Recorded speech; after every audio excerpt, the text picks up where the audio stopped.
අපේ ජාතියේ විදහස නම් ලැබිලා තියෙනවා.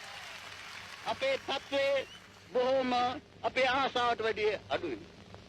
ඒකට මොකද මේ රට සාස්ත්‍රික රටක්. When our country became independent, naturally the question arose of national language superseding English as the official language of the country. ආත්ම ගෞරවය ඇති ජාතියක් වශයෙන් සිටීම හා නොසිටීම පිළිබඳ අවසාන තීරණය බොහෝ දුරට රැඳී තිබෙන්නේ අපගේ තරුණ පරම්පරාවේ අධ්‍යාපනය, කාර්යක්ෂමතාවය, ආයාසය, ජාති අනුරාගය, විනයගරුකත්වයේ මතය. රක්ෂාව නොලැබුණ තරුණයන්ට රක්ෂාව ලබා ගැනීමට තමන්ගේ ශ්‍රමයෙන් තමන්ගේ උත්සාහයෙන් ආදායමක් ලබා ගැනීමට ක්‍රම අද යොදලා තියෙනවා. ඒ සමාජයේ මම ගොඩනගන්නට බලාපොරොත්තු වෙන්නේ දුගී දුප්පත්කම පිට දැකීම. තරුණ පරපුරේ සමාජිකයින්ට අප රටේ සංවර්ධනයේ ආර්ථික සැලැස්මේ අප සමාජයේ දේශපාලන ව්‍යුහයේ ಭಾರತೀය නමුත් අපේ ගමේ මිනිස්සුන්ගේ සංවර්ධනයටත් අපිට අවස්ථාවක් දෙන්න.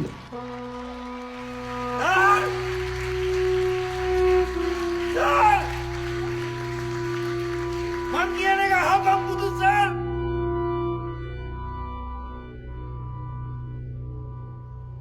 මං හිතුනේම බයෙන් සර්. ඕඩියේ ඉඳලා කිසිම විභාගයක් මං පාස් නෑ සර්.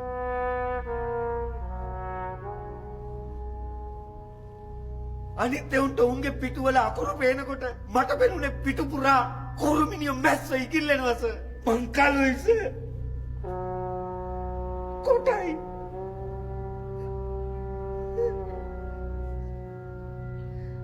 පන්තියේ කෙල්ලමට hina වෙනවා සර්.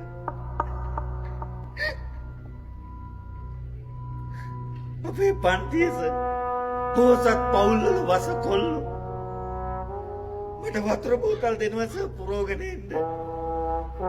සල්ලි දෙනවා සර් කැන්ටිමේ පොලිමේ ඉඳලා ඒගොල්ලන්ට කෑම ගේන්න. ගෙනාවම මට ටිකක් දෙනවා සර්. ලොකු කොල්ලෝ සර් මාව දානවා සර් ගහ ගන්න. මම පැන ගුටි කනවා සර්. එතකොට ඒ අයියලා hina වෙනවා. අයියලා hina වෙනකොට මට බය නෑ සර්. මම